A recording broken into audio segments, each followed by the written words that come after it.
Eu agradeço o convite da minha oportunidade de estar aqui no Rio de Janeiro, cidade que eu gosto muito, particularmente. Sou de uma geração que, uma geração que foi criada com a imagem mítica do Rio, já não existe mais Rio, mas ele continua com essa imagem na cabeça, e para mim é sempre um prazer. Eu tinha várias alternativas para trazer aqui e discutir com vocês, mas a minha insistiu que eu fizesse uma coisa mais abrangente sobre a problemática da cultura, e eu consegui a sugestão dela. Se geral, a culpa é dela, você sabe, não é minha, então por isso eu livro os problemas. Basicamente, eu quero fazer uma reflexão sobre a problemática da cultura e algumas transformações que ocorrem, digamos, ao longo do século XX e no século hoje. Evidentemente, é uma reflexão eu não quero ultrapassar os 40 minutos, e então eu sou obrigado a colocá-la de forma mais sintética. Evidentemente, cada parte dessa reflexão deveria ser desenvolvida e poderia ser desenvolvida melhor. Mas acho melhor colocá-la como um todo, mesmo que eu não tenha o tempo suficiente hábil para desenvolvê-la particularmente.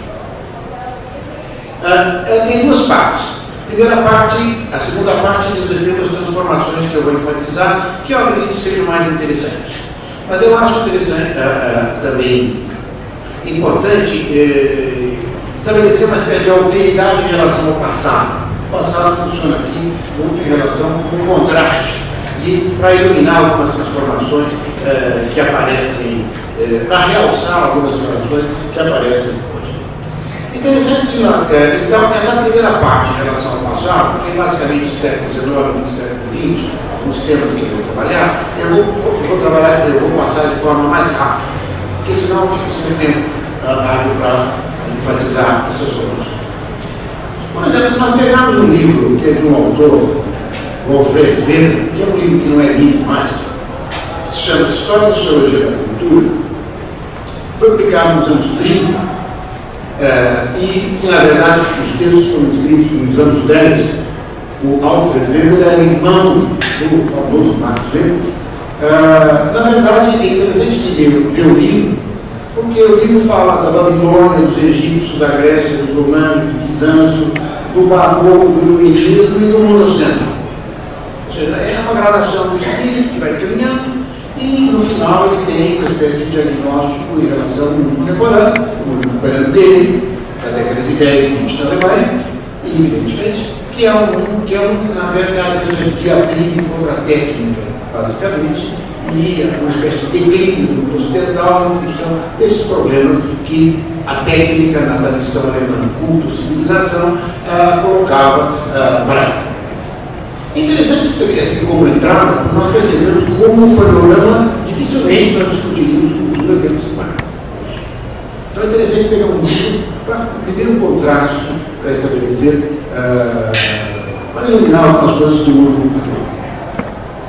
Em relação ao passado, eu gostaria então de eu vou utilizar a ideia de constelação do sentido, e não para não cair numa ideia da definição que seria cultura. Já foi feito isso por alguns autores, inclusive tem alguns antropólogos, o Kramer escreveu um pequeno texto em 1952, 53, vendo o número de definições de cultura, e encontrou 162 definições de cultura. Hoje já passaram mais de 50 anos, nós temos aí mais ou menos multiplicado 3, 5, 10, eu não sei, número de cultura. Esse tipo de exercício, a meu ver, é bastante inútil. Então, eu vou usar essa ideia de configuração de sentido. E eu vou enfatizar 4 tipos de considerações, sendo que uma delas, inclusive, faz parte de uma mesma modalidade. Uma configuração de sentido é uma espécie de uma constelação que delimita o território do sentido. Esse território do sentido eu vou usar na perspectiva de que eles têm uma relativa autonomia, e depois essa autonomia vai se desfazer à medida que nós entramos no mundo contemporâneo. Primeira consideração de sentido que é importante em relação à problemática da cultura diz respeito ao culto, cultivado e arte. Diz respeito ao que? Uma esfera que se separa do resto da sociedade, e em particular dessa sociedade industrial do século XIX, e que vai construir um pouco uma autonomia de uma cultura que está separada do resto. Todos os que trabalham sobre artísticos conhecem perfeitamente esse processo de autonomização, literatura, artes plásticas, etc., e que faz com que o artista, que tem um vínculo muito grande com o movimento romântico, porém, o que é importante entender é que esse mundo da arte, do culto, do cultivado, é um mundo que está separado, ele distingue, não junta. Por isso que a gente pode dizer que cultura é algo, por exemplo, que pertence a uma elite, se quiser. Não necessariamente o único significado seja esse, porém é importante entender que essa esfera é uma esfera que se autonomiza, e é por isso que, no caso do Weber, Alfred Weber, ele vai falar de um espírito, esse espírito que, na verdade, contém um conjunto de qualidades essas que separam de outras atividades.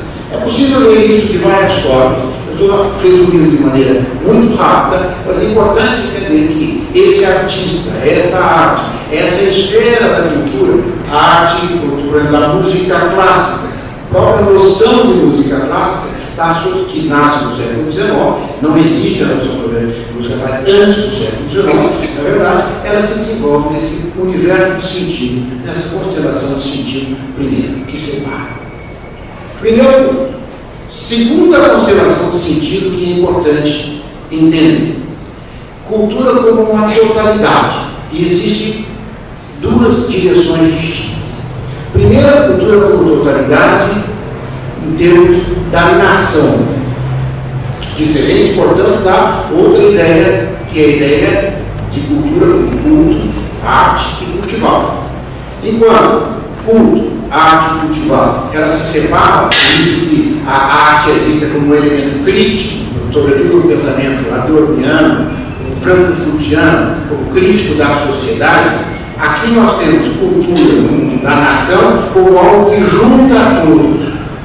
A cultura é uma totalidade que junta todos os indivíduos dentro de um espaço geográfico específico, de um território dado, que é uma nação. Ou seja, se os indivíduos estão separados por classes sociais, com tradições mais diversas, a alma, entre aspas, da nação, a identidade nacional, irá juntar nesse contexto específico. É dentro desse quadro, por exemplo, que vai surgir o debate sobre cultura popular. Existe uma outra dimensão, que geralmente nós não associamos a essa, mas que é exatamente do ponto de vista conceitual é paralela a essa, é que a cultura como totalidade também se aplica ao mundo das sociedades primitivas, ou seja, a antropologia. A antropologia vai ter a mesma concepção. Os antropólogos dizem isso, é curioso. Os antropólogos são posteriores aos autores que pensam a nação. A antropologia só surge no final do século XIX. Porém, essa antropologia, a ideia de cultura também como uma totalidade da própria definição, mas ela está aplicada não à modernidade, ela vai se aplicar às sociedades na época ditas primitivas. Portanto, duas constelações de sentido, uma cultura como totalidade, seja para a nação, seja para o mundo pensado e trabalhado pelos antropólogos, e uma outra constelação, que é essa constelação de sentido, que eu vou chamar de culto, cultivar e de arte. Uma terceira constelação de sentido, que é do século XX, que eu acho que é importante, diz respeito ao tema da cultura de massa. A cultura de massa, basicamente, todo o debate sobre cultura de massa ele vai surgir por volta dos anos 30 e 40 nos Estados Unidos. Portanto, agora nós temos um elemento a mais, que é uma outra configuração do sentido, na qual existe a questão da racionalização, a questão do mercado e, basicamente, esta noção de massa que é veiculada através dos meios de comunicação de massa. Ou seja, uma cultura de massa é uma cultura que representa uma sociedade de massa. Esse é o termo que é utilizado nesse contexto. Portanto, agora nós temos bens que são produzidos em escala industrial e distribuídos em escala industrial. As questões, portanto, vão girar em torno de problemas diversos, que seriam, por exemplo, seja na constelação do mundo da arte, seja na questão da totalidade da mundo antropológico. São, portanto, constelações de sentidos que, na verdade, vão abrigar um conjunto de temáticas que, na verdade, pouco se cruzam. E é interessante perceber que, num primeiro momento, que a gente vai analisar sobre a problemática da cultura, as pessoas estão interessadas sobre arte, falam sobre arte, os antropólogos estão com os grupos da sociedade primitivas, que até os anos 1960 eram qualificados assim, vamos dizer. Hoje eles dizem que não, mas na verdade até 1960 o termo era sociedade primitiva. Ou seja, não a modernidade, o tema era a nação, mas na verdade quem trabalha com a problemática da cultura de massa não está interessado tanto na questão da cultura do ponto de vista antropológico, por exemplo. Não significa que não existem tensões e cruzamentos entre essas constelações. Existe. Porém, eu não vou trabalhar aqui em função das transformações. A ideia que eu queria enfatizar é que essas constelações, à medida que os anos vão se passando ao longo do século XX, os argumentos, os significados que existem no interior de cada constelação, eles começam a se cruzarem entre si.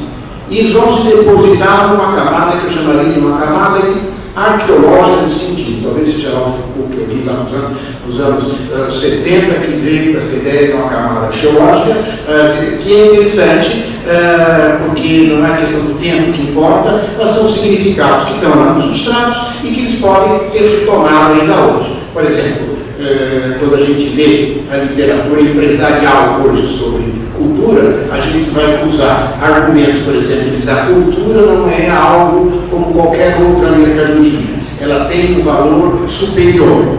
A afirmação pega um elemento, um fragmento da constelação do mundo da arte e junta com a do mercado para fazer a frase: a cultura não é qualquer mercadoria, mas ela possui um elemento superior. Porque a noção de superioridade ela tinha sido dada antes de uma constelação anterior, que era a constelação do mundo da arte, do mundo cultivado. Eu pego junto isso no mercado, coloco. É interessante de perceber desse jeito, dito de uma outra forma. Qualquer debate sobre cultura, apesar de todas as transformações que elas conhecem, elas mobilizam esses elementos dessa arqueologia de sentido que foi depositada e que, na verdade, nós utilizamos de forma quase inconsciente nos debates, nas polêmicas, nas afirmações e nos argumentos. Muito bem.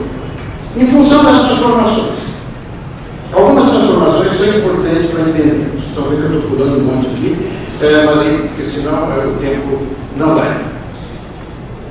Certamente, eu gostaria de sublinhar algumas transformações que são importantes. A primeira diz respeito ao lugar da técnica no mundo contemporâneo.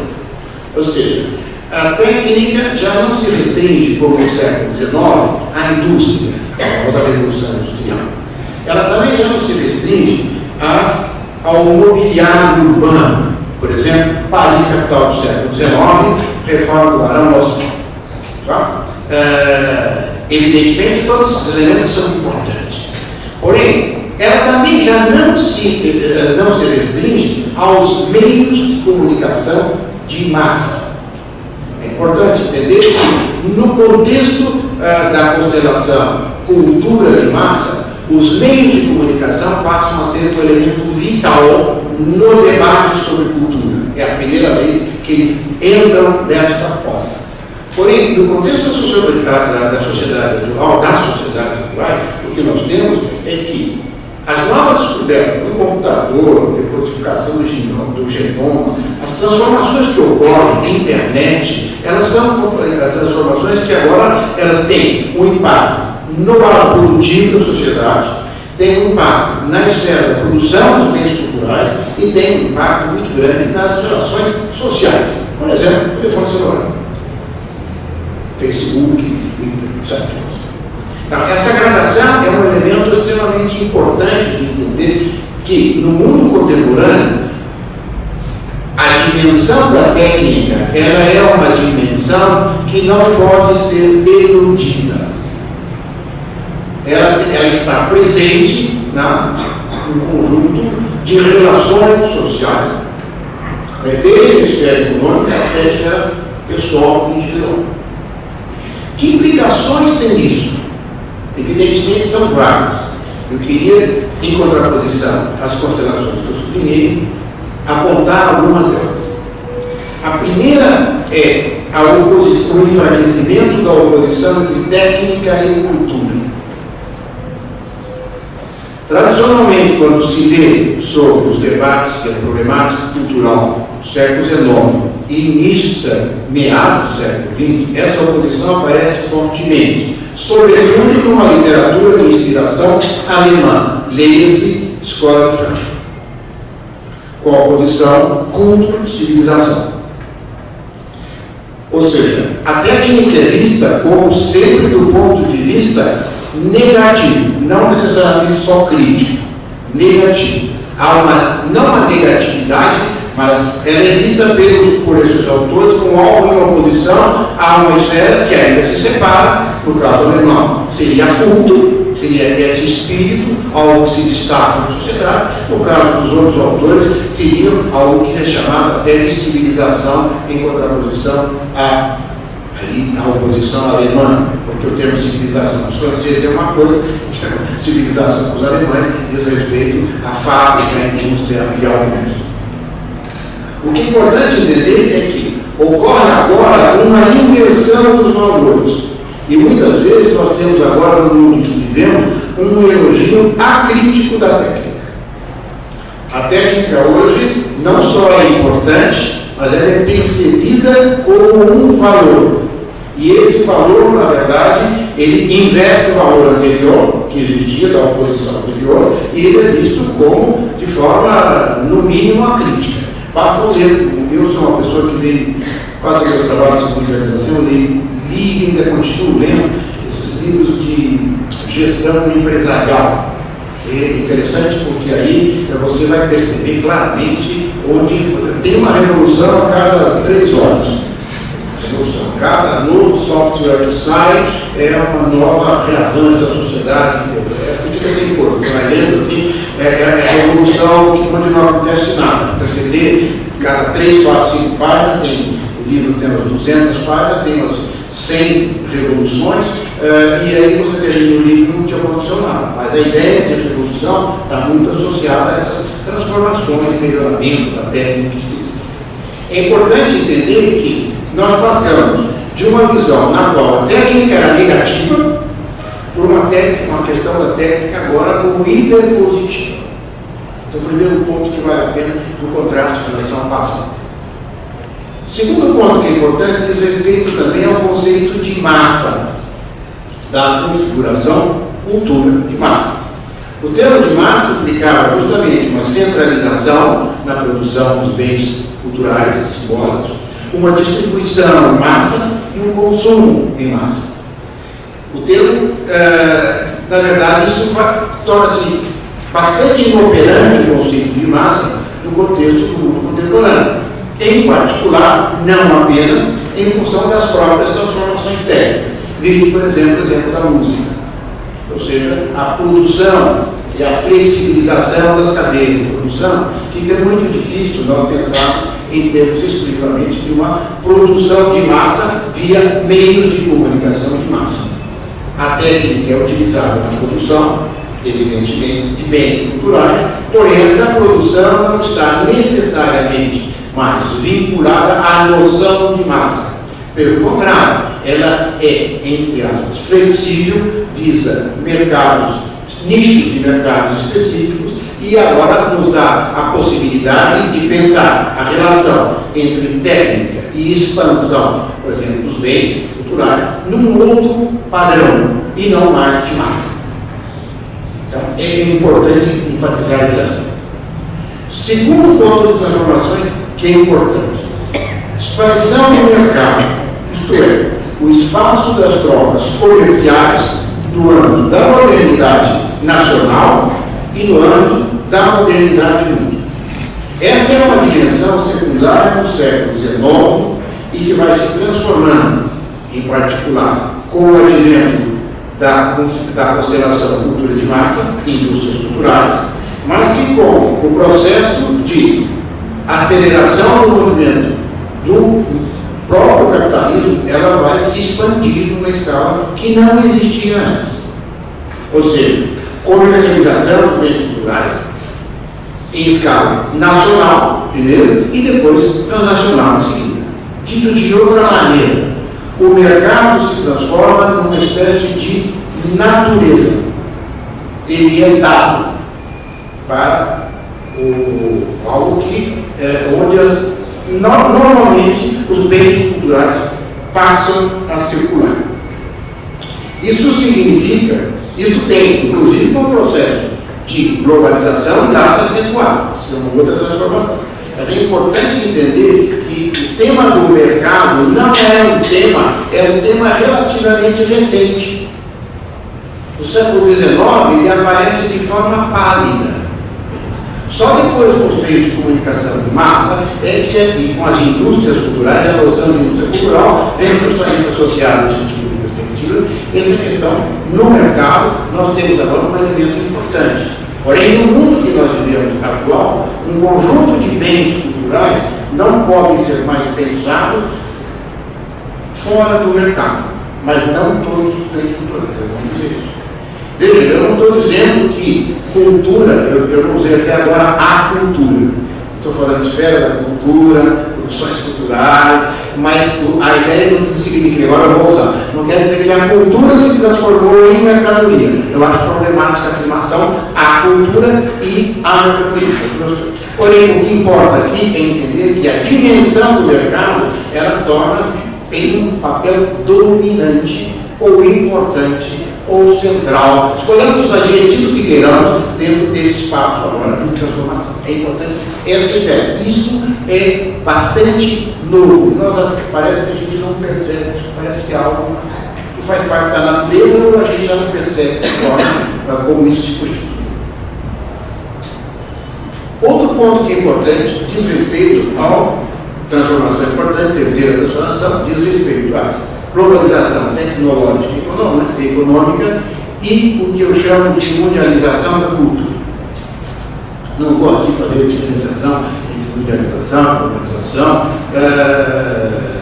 não cabe isso. O que eu queria só chamar a atenção é que esse processo de mundialização ele vai trazer um conjunto de elementos radicalmente novos em relação à problemática da cultura. Desses elementos, porque agora se trata de produção de bens de consumo que agora são mundializados, consumidos em escala transnacional e que colocam uma série de questões que são questões novas. O que eu enfatizaria? O primeiro ponto que eu enfatizaria, evidentemente, tem a ver com uma transformação da noção de espaço. O próximo e o distante, o autóctono e o estrangeiro, o interno, o externo, todas essas noções, elas são relativizadas dentro desse contexto muito mais amplo. É importante entender isso. Por exemplo, hoje fica muito difícil nós, por exemplo, equacionarmos o debate sobre a identidade nacional no Brasil através de uma ideia de, por exemplo, como pensávamos Giuseppe nos anos 50, nos anos 60.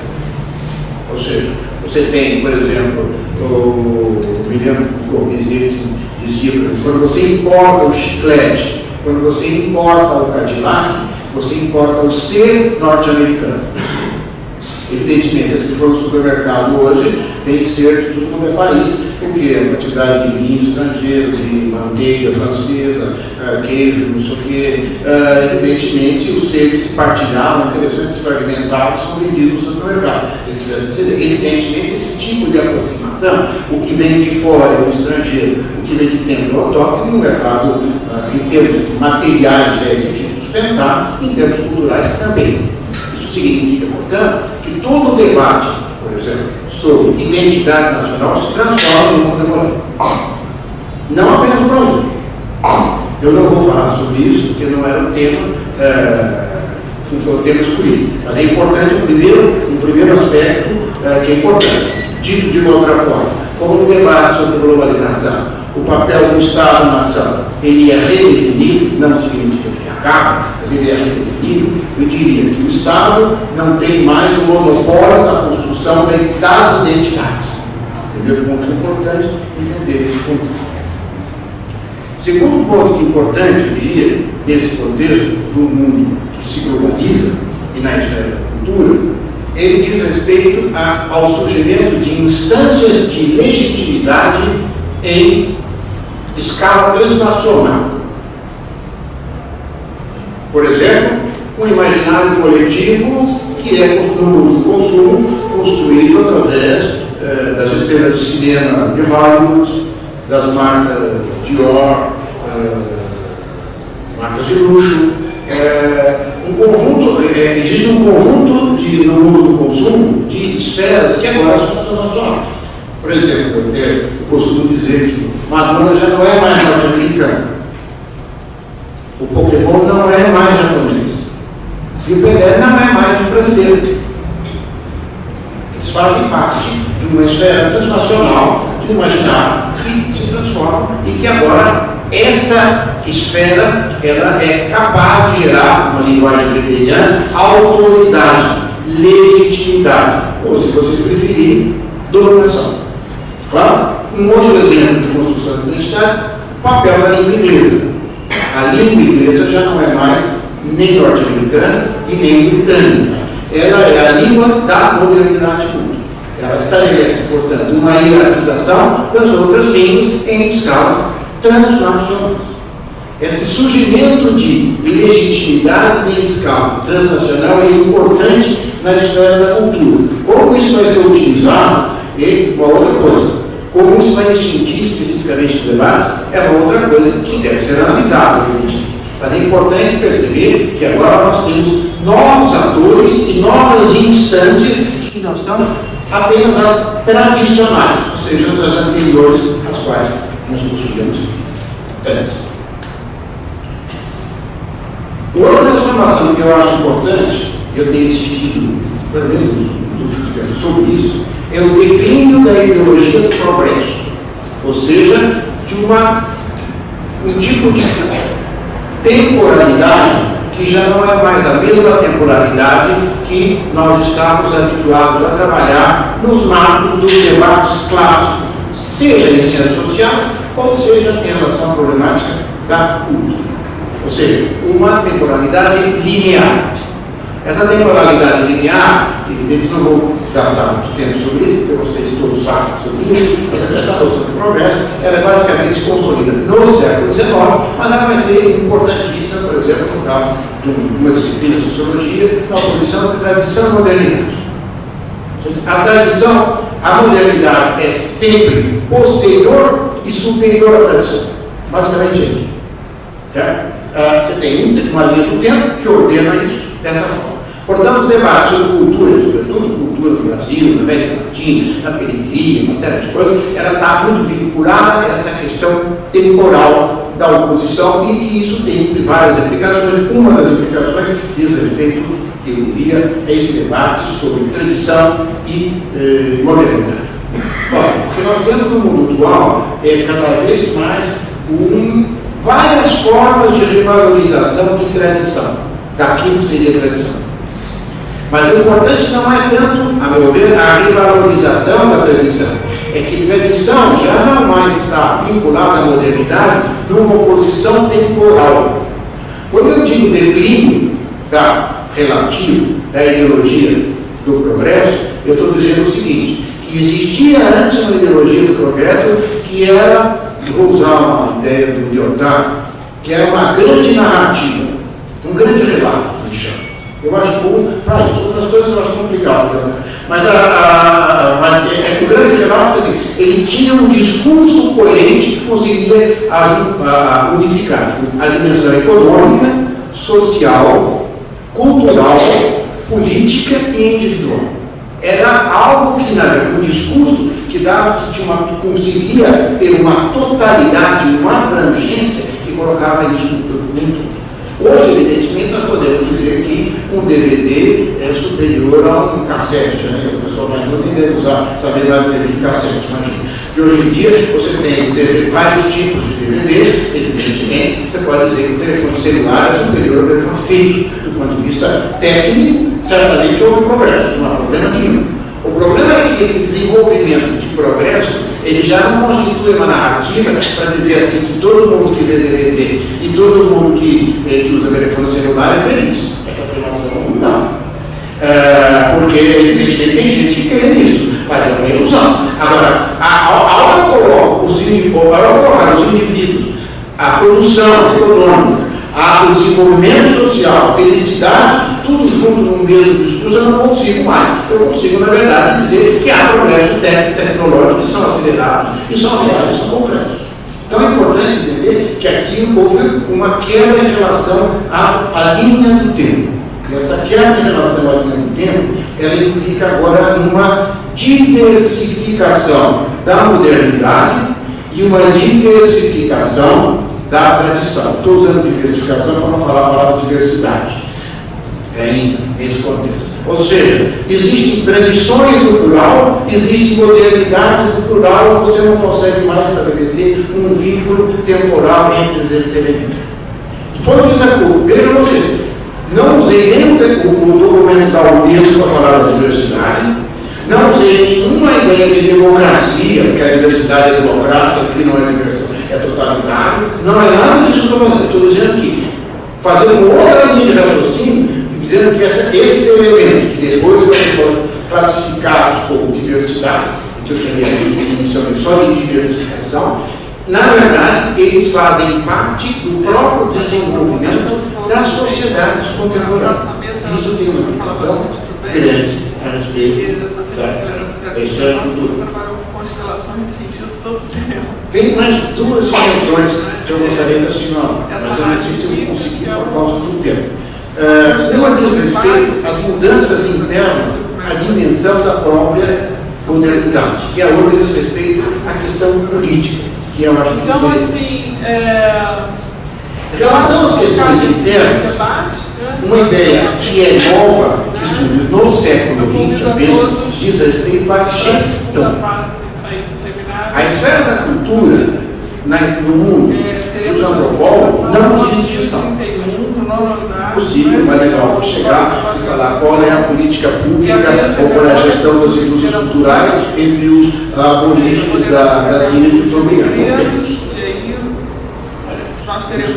Também você não vai encontrar no mundo da arte, do culto cultivado, porque a gestão implica na ideia de racionalidade. A esfera da cultura não é lugar da racionalidade, é lugar da aventura, do desconhecido, da criação, do artista, e isso não pode fazer parte do porque na esfera da cultura, que da racionalidade, ela se inicia através e se inicia tardiamente com as indústrias culturais, ou seja, na constelação cultura de massa. É importante entender, quando a gente vai ler, por exemplo, na esfera sobre gestão, os primeiros escritos de gestão vão surgir no final do século XIX, início do século XX, mas não diz respeito à cultura, à esfera cultural. Diz respeito à gestão da fábrica, à eficácia do trabalho, os escritos do Taylor e vários outros autores que escreveram sobre a problemática, mas a esfera cultural não. A esfera cultural é muito mais recente, bem recente, é dos anos 70 para cá, é que se começa a falar de cultura e gestão. Porém, já existia um contexto específico, que é justamente da gestão das indústrias culturais.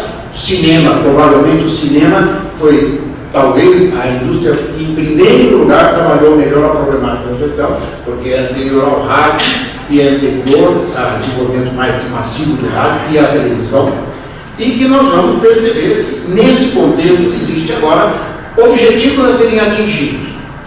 Como é que eu maximizo os objetivos a serem atingidos? E esses objetivos têm que ser atingidos no contexto do mercado. Então, a gestão é algo que tem uma racionalização na produção eficaz de bens culturais que sejam agora distribuídos em escala empresarial, em escala de mercado. No começo, no início, mercado nacional e agora mercado global. Dentro dessa esfera de gestão, também nós vamos ter um desenvolvimento agora também de uma gestão que tem natureza política. A racionalidade permanece em contraposição ao culto cultivado e arte. Porém, ela é agora política, no sentido que ela não está orientada apenas por valores de mercado. Ela tem agora que incluir valores políticos no seu processo de expansão. Mas é bom dizer que isso também é recente do século XX. Eu estava até pensando, não sei se por causa da mídia, eu pensei, provavelmente, uma das primeiras gestões do Estado tem sido os museus, esse tipo de coisa, que eles vão criando em termos de nacional. Porém, muito recentemente é que nós temos agora um debate sobre que o tema da política pública, que é aplicado, por exemplo, no caso brasileiro, à saúde, a outros setores, agora se aplica à esfera da cultura. É muito recente, coisa de 15, 20 anos no máximo. Ou formação de gestores culturais, algo dos últimos 20, 25 anos. É importante entender que nesse processo o que existe a racionalização, porém agora existe aqui uma tensão entre o Estado, que é o autor dessas políticas, e evidentemente o mercado. Pode haver complementação, pode haver atrito, pode haver conivência, pode haver uma série de coisas, mas essa esfera da gestão, que era algo que a racionalidade que estaria fora das considerações anteriores, ela surge hoje com uma força bastante grande, a ponto de nós termos agora criado escolas de gestão, de políticas públicas, uma série de coisas, que é bastante recente entre nós. Por fim, e essa parte interessante, que certamente é mais problemática, né, porque diz respeito ao tema da política, eu não sei onde é que eu paro nas minhas anotações.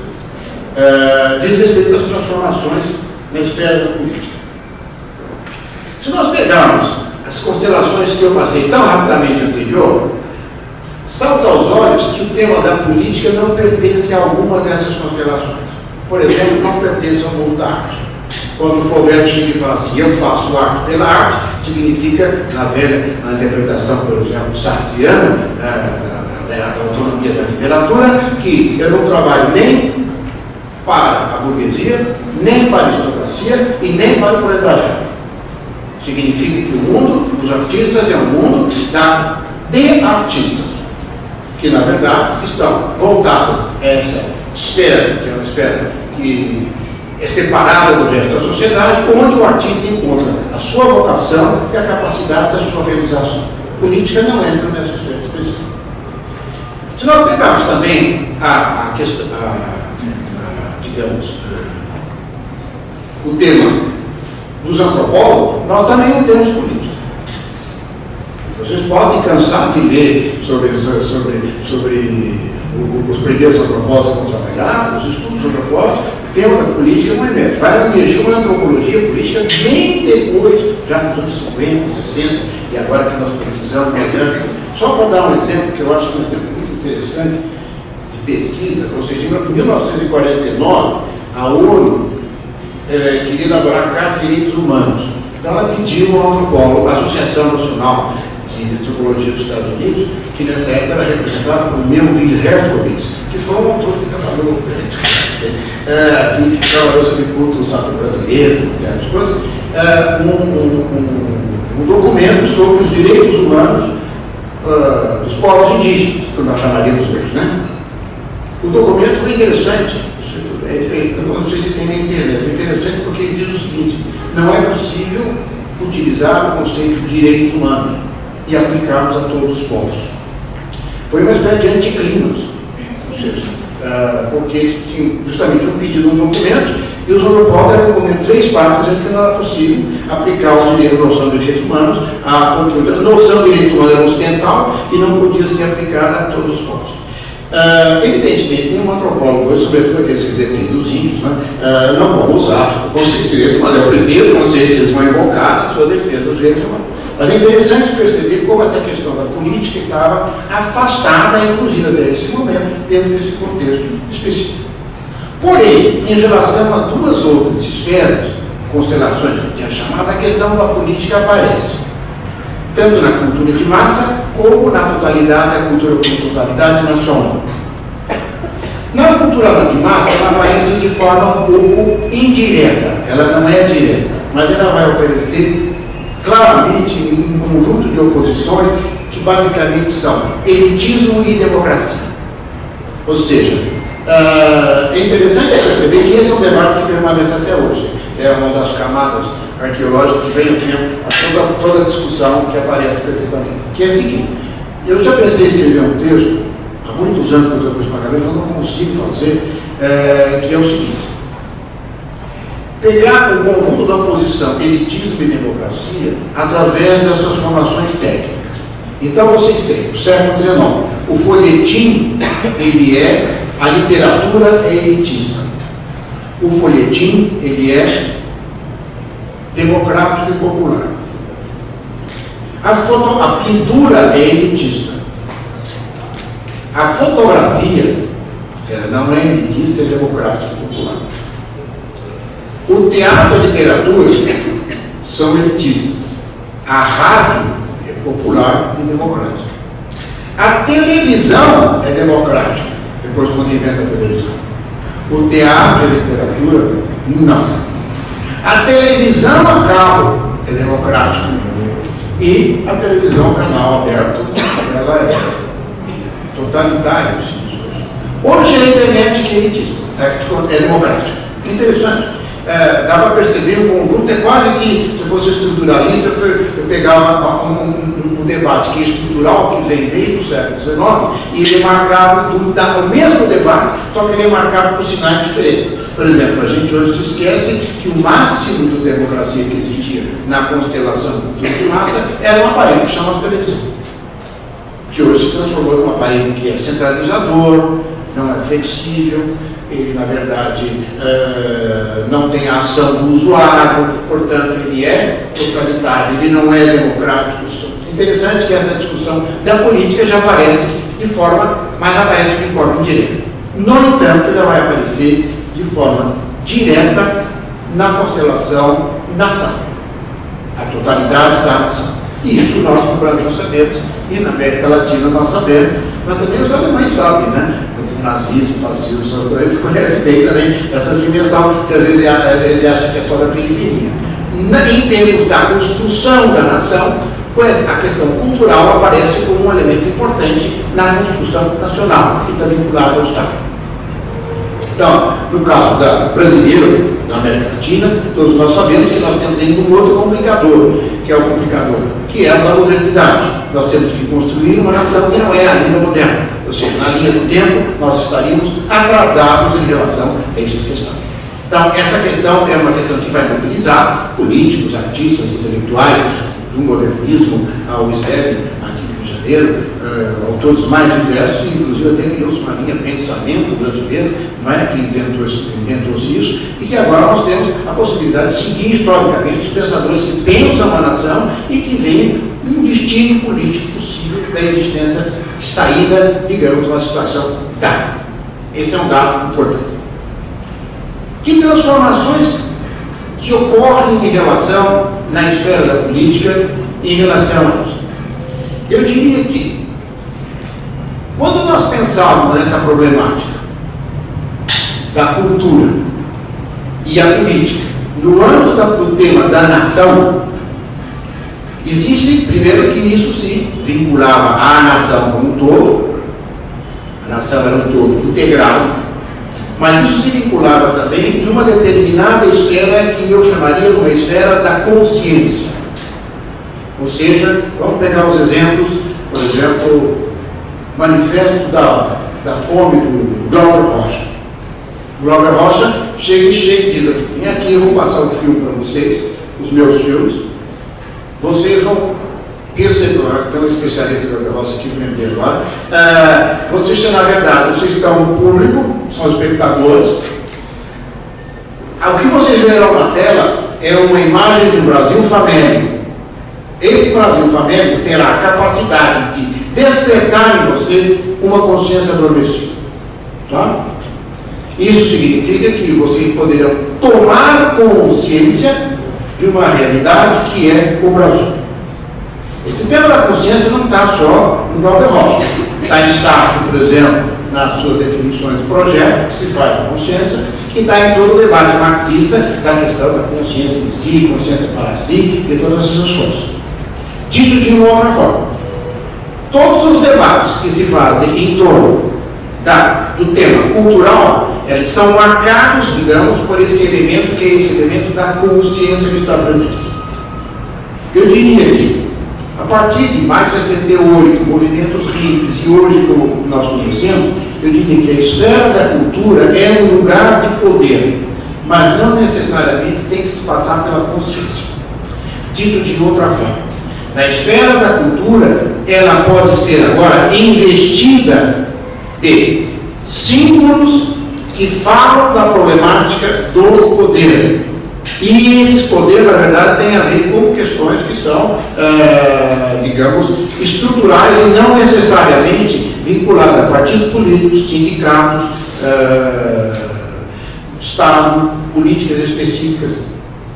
Talvez um bom exemplo que tem mais de 68. Um dos slogans de mais de 68 dizia o seguinte: metrô, pulou, dodô. Metrô, trabalho e cama, dormir. Então, na verdade, é o seguinte: a crítica que os franceses é o seguinte: não é no nível da consciência que se dá a reprodução da ordem, é simplesmente que as pessoas, independente do fato de ser proletários ou não, pegam o metrô, vão trabalhar todos os dias, voltam para casa para dormir, pegam o metrô, vão trabalhar, voltam para casa para dormir, isso é um círculo infernal. A rotina é que, na verdade, inclui o poder. Por isso também que o tema do corpo é um tema dos anos 60. Vai aparecer em Bourdieu, vai aparecer em Foucault, vai aparecer em vários autores, que na verdade o corpo é o lugar da consciência, é o lugar do hábitos para Bourdieu, é o lugar dos mecanismos inconscientes, e por isso que o corpo serve agora para fazer muitas aspas políticas. Tá? Muitas aspas porque cabem as aspas aqui. Mas o importante é perceber que tanto os movimentos hippies, cabelo comprido, sandália, atitudes sexuais passam agora a ter uma conotação política e não passam necessariamente por dentro da consciência. Isso tem uma implicação. A implicação é a seguinte: é que um conjunto de elementos da vida do cotidiano podem ser agora investidos de sentido político, investidos simbolicamente. É nesse contexto que eu acho que nós deveríamos compreender o tema da diversidade e da identidade. Já não estamos mais falando da identidade nacional, ou podemos falar das identidades de grupos distintos indígenas, identidade de quem produz hip hop na periferia das grandes cidades de São Paulo, ou Rio de Janeiro, ou então quem identidades regionais que agora tem um elemento de sentido simbólico que antes não existia. Esse sentido político pode ser utilizado por atores distintos, pode ser utilizado pelas políticas públicas, governo Lula, governo Dilma. Pode ser utilizado pelos grupos específicos, que reivindicam sua identidade, sua diversidade, através da leitura da Carta da Unesco. Mas também pode ser utilizado pelo mercado, que vai vender distinções em função da diversificação dos produtos. Portanto, é interessante perceber que essa apropriação política dos elementos ela é feita por atores dos mais distintos desse contexto específico. Isso é bastante recente no mundo contemporâneo. E por fim, eu diria que existe também a extensão de determinados conceitos que eram específicos da área da política para o âmbito cultural. É o caso de direitos culturais, cidadania cultural, que na verdade não tinha cidadania que não fosse. Então nós temos não só um investimento político de sentido, mas conceitos que migram da área da política e que passam agora a ter uma ressonância na esfera cultural. De outra maneira, ficou difícil para os cientistas políticos, mas para eles sempre foi difícil mesmo. Porque as relações sociais não se esgotam na esfera daquilo que se denomina ciência política. Porque o conjunto de práticas, manifestações, elas estão agora, na verdade, investidas de sentidos diversos que não podem ser aprendidos apenas por uma especialização em ciência política. Não é à toa que eles estão batendo a cabeça. porque realmente as coisas se complicavam para a compreensão do mundo da política. Nesse contexto, a esfera da cultura acaba tendo, eu não queria dizer significados, múltiplas dimensões. E eu poderia perguntar, nós poderíamos perguntar no final o seguinte: mas existe a cultura? Provavelmente não. Ou seja, o singular é mal empregado. Na verdade, nós temos dimensões da esfera cultural que, na verdade, interagem, são distintas, com significados distintos, e que, na verdade, interagem com contextos mais diversos, desde social, econômico, político, e que dificilmente daria para nós falar no singular. Mas por que a gente usa o singular? Então, interessante, né? Eu acho que ainda, sobretudo quando se faz políticas públicas, o singular tem um valor simbólico. Que a cultura se distingue de alguma coisa que seria o vil metal. Não é? Ou seja, e aí é uma forma de você, entre aspas, cacifar, não é, a sua argumentação nesse contexto específico. Mas basicamente era isso que eu queria dizer. Eu sei que é muito sintético e que evidentemente cada um desses pontos deveriam ser trabalhados, mas eu achei que talvez valesse a pena apresentar assim a série inteira dos questionamentos e depois, se fosse o caso, voltar para cada um deles. Muito obrigado.